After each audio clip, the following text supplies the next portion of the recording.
ഇപ്പം അടുത്ത് ഈ ഹണി ട്രാപ്പിൻ്റെ വാർത്തകൾ നമ്മൾ കുറേ കണ്ടിട്ടുണ്ടാവും.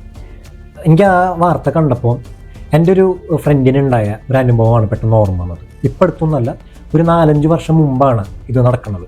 അവനൊരു IT ഫേമിലാണ് വർക്ക് ചെയ്യണത്. അവൻ്റെ പേര് ഞാൻ പറയുന്നില്ല ഇവിടെ. അപ്പോൾ അവൻ സോഷ്യൽ മീഡിയയിൽ ഒരു പെൺകുട്ടീനെ പരിചയപ്പെടുന്നു, അവർ സുഹൃത്തുക്കളാവുന്നു. ആ സുഹൃത്ത് ബന്ധം പതുക്കെ ഒരു പ്രണയബന്ധത്തിലേക്ക് എത്തുന്നു. അങ്ങനെ ഏത് സമയം ഇവൻ അവളെ തന്നെ ഫോണിൽ സംസാരിക്കുന്നു, ഇവൻ്റെ എല്ലാ കാര്യങ്ങളും അവളോട് പറയുന്നു, അവളുടെ കാര്യങ്ങളെല്ലാം ഇവനോട് പറയുന്നു. അങ്ങനെ ഇവള് ബാംഗ്ലൂർ പഠിക്കുകയാണ്, ഫാമിലിയൊക്കെ അവിടെ തന്നെയാണ്. അങ്ങനെയാണ് ഇവനോട് പറയുന്നത്. അങ്ങനെ ഇവർ കുറേ നാൾ ഇതുപോലെ ഫോണിൽ ചാറ്റും ഫോൺ വിളിയൊക്കെ ആയിട്ട് ഇങ്ങനെ തുടർന്ന് പോയിരുന്നു. അങ്ങനെ ഒരു ദിവസം മീറ്റ് ചെയ്യാൻ ഇവർ തീരുമാനിക്കുകയാണ്. അങ്ങനെ ബാംഗ്ലൂർ വെച്ചിട്ട് മീറ്റ് ചെയ്യാം, ഇവനോട് അങ്ങോട്ട് വരാൻ ഇവൾ പറയാണ്.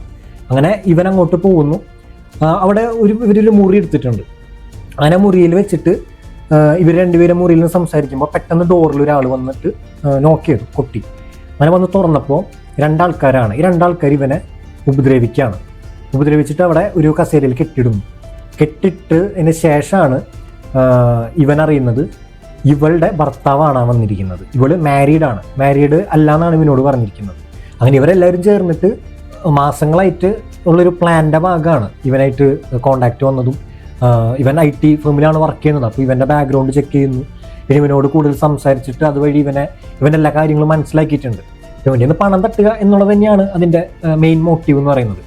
അങ്ങനെ ഇവൻ്റെ ഏകദേശം ഒരു 1 ലക്ഷത്തിന് മേലെ രൂപ ഇവർ വാങ്ങിച്ചെടുത്തു.